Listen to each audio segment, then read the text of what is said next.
আমার ভাই রক্তে কফিন ভেসে যাচ্ছে। কেন ফাঁসির মানুষের কেন রক্ত থাকবে? যে একজন ফাঁসির আসামিকে পুরা গলা তার, এটা ভিডিও আছে, ছবি আছে, সবকিছু আমাদের কাছে ডকুমেন্ট আছে।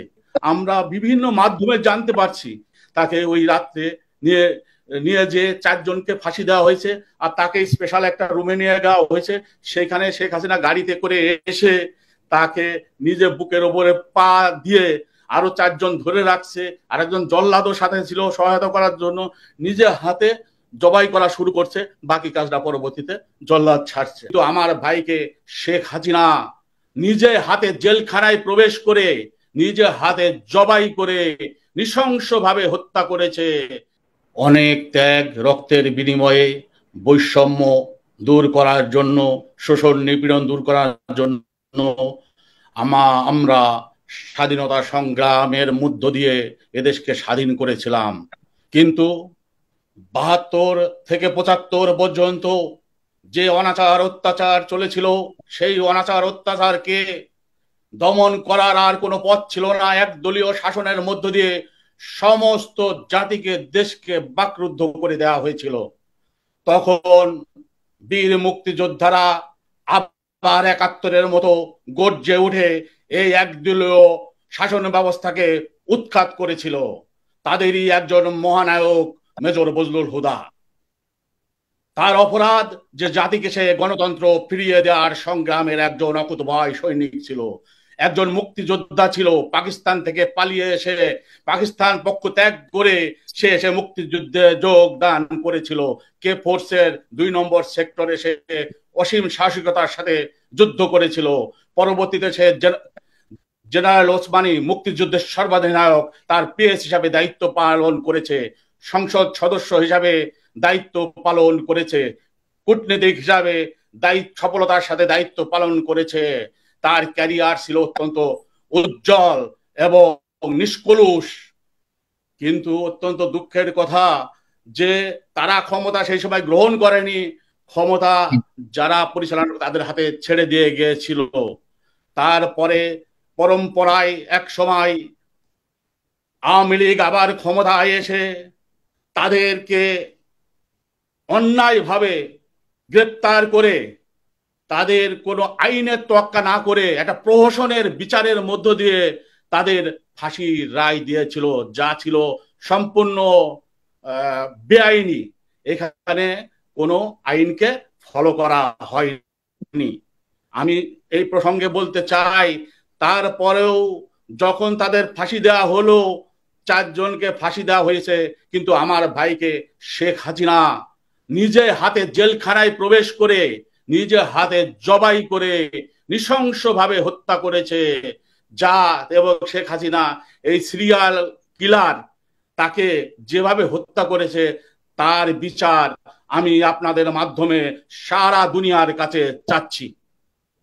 জি, কিন্তু নিয়োগটা আপনি বলেছেন ঠিক আছে, আপনার যে দাবিটি আপনি করেছেন এবং অনলাইনে বেশ ভাইরাল হয়েছে, আপনার এই কথাটি বিশেষ করে যেটি বলেন যে সাবেক প্রধানমন্ত্রী শেখ হাসিনা নিজের হাতে এসে জেলে এসে জবাই করে, এটা কি হতে পারে কিনা? একটু আমরা কখনোই শুনিনি এটা। অনেকটাই কি আপনারা মানে শুনে বলছেন, নাকি আসলে এর কোনো সাক্ষী রয়েছে? এর বাস্তবতা কি, এর সত্যতা কি, সেটা একটু জানতে চাচ্ছি। এটা হতে পারে না। আপনি মানবিকতার কথা বলেছেন, কিন্তু অমানুষদের ক্ষেত্রে সব হতে পারে। তার ইতিহাস এই বিগত 16 বছর, 15 বছর, 16 বছর আপনারা দেখেছেন কত ঘটনা ঘটেছে। এই যে সংগ্রামের মধ্যে শিশুদের হত্যা করা হয়েছে, শিশুদেরকেও রেহাই দেওয়া হয়নি। ছাদে দাঁড়ায় একটা 4 বছরের শিশু, তাকে গুলি করে হত্যা করা হয়েছে। কিন্তু আমি যেটা বলতে চাই, আমাদের ভাইকে যেদিন ফাঁসির নামে, ফাঁসির নামে তাকে ফাঁসি দেওয়ার বন্দোবস্ত করা হলো, আমাদেরকে বলা হলো যে আপনারা গ্রামের বাড়িতে চলে যান, সেইখানে আপনার ভাইয়ের লাশ পাঠানো হবে, জেলার আমাকে বললেন। আমরা রাত্রে গ্রামের বাড়িতে চলে গেছি, সকালে তার লাশ পৌঁছালো। সকালে লাশ, এর মধ্যে আমরা ওই পরের দিনের নিউজ পেপারেও কিন্তু দেখেছি যে একটা 2টা গাড়ি ওর মধ্যে প্রবেশ করেছে, সমস্ত লাইট বন্ধ করে দেওয়া হয়েছে। 2টা গাড়ি, সেটা কিন্তু লাইভেও দেখা যাচ্ছে টেলিভিশনে, 2টা গাড়ি প্রবেশ করছে, কালো গাড়ি, কালো গ্লাস দেওয়া গাড়ি। এটা তখনকার লাইভ গুলা দেখলেই আপনারা দেখতে পারবেন। এবং পত্রিকাতেও উঠছে এই ঘটনাটা। আমার ভাইকে লাশ, যে হাজার হাজার র্যাব এবং পুলিশ ছিল তখন, তারা আমাদের বলছে 5 মিনিটের মধ্যে লাশ দাফন করতে হবে। আমরা বলছি নো, 5 মিনিট, এরকম একটা মুসলমানদের একটা ফর্মালিটিস আছে, 5 মিনিটের মধ্যে কিভাবে লাশ আমরা দাফন করব? কবর খুঁড়তে হবে, তারপরে তাকে সেইভাবে সমাহিত করতে হবে, জানাজা পড়তে হবে। তারা বলছে নো, কোনো কথা বলতে দেয়নি। কিন্তু মেজর বজলুল হুদাকে অনেক মানুষ, আমার আব্বা 1954 সালে এমএলএ ছিলেন যুক্তফ্রন্ট থেকে, আমাদের পরিবার আমরা নিঃস্বার্থভাবে যুগের পর যুগ জীবন দিয়ে গেছি, যার জন্য আমাদের এলাকা থেকে শুরু করে সব মানুষ আমাদেরকে ভালোবাসে। লক্ষ লক্ষ লোক চলে আসছে, আপনার আমার ইয়াতে দিছি আমি, জানা যায় কত লোক হয়েছিল, লক্ষ লক্ষ চলে আসার পরে তখন পুলিশে পিছু হটছে যে না আপনারা ঠিক আছে, ফর্মালিটি যেটা আছে করেন, হ্যাঁ লাশ গ্রহণ করেন। তা আমরা বলছি লাশ গ্রহণ করবো, লাশ আগে দেখাতে হবে। তারা বলছে না আমরা লাশ দেখাবো না, কফিন সহ আমরা সব কাপড় পরায় আনছি, আপনারা এটা গ্রহণ করে আপনারা কবরস্থ করেন। আমরা বলছি নো, আমি, আমার বোন ছিলাম এবং আমার আত্মীয় স্বজন ছিল, সবাই বলছে আমরা আগে দেখব আপনারা তাকেই দিচ্ছেন না কাকে দিচ্ছেন। তখন তারা বাধ্য হয়ে আমাদেরকে দেখাইছে, কফিন খুলছি, কফিন রক্তে ভেসে যাচ্ছে, কফিন, আমার ভাই রক্তে কফিন ভেসে যাচ্ছে। কেন ফাঁসির মানুষের কেন রক্ত থাকবে?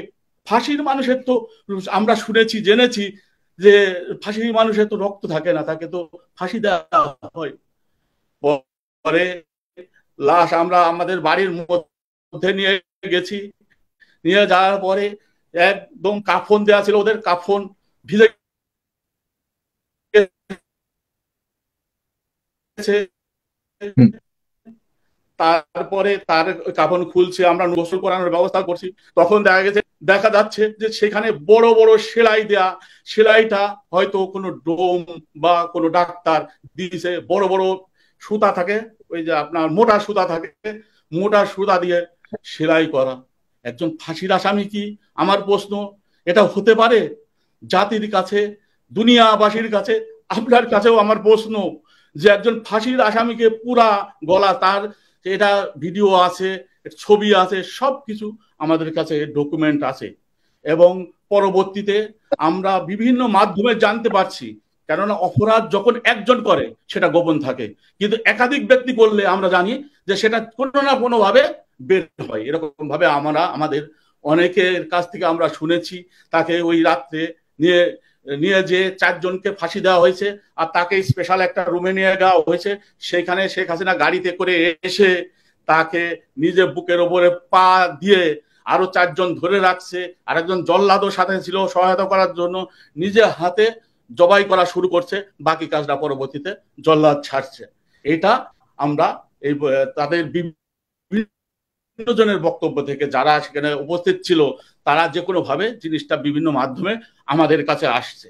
এখন যদি এটা তদন্তপূর্বক, যারা একাধিক লোক জড়িত ছিল, এখানে একাধিক মানুষ ছিল, তদন্তপূর্বক এটা বিচারপূর্বক বিচারে নিয়ে এসে তাদেরকে নিয়ে এসে জিজ্ঞাসাবাদের মাধ্যমে এগুলা প্রুফ হবে, ইনশাল্লাহ হবেই হবেই হবে।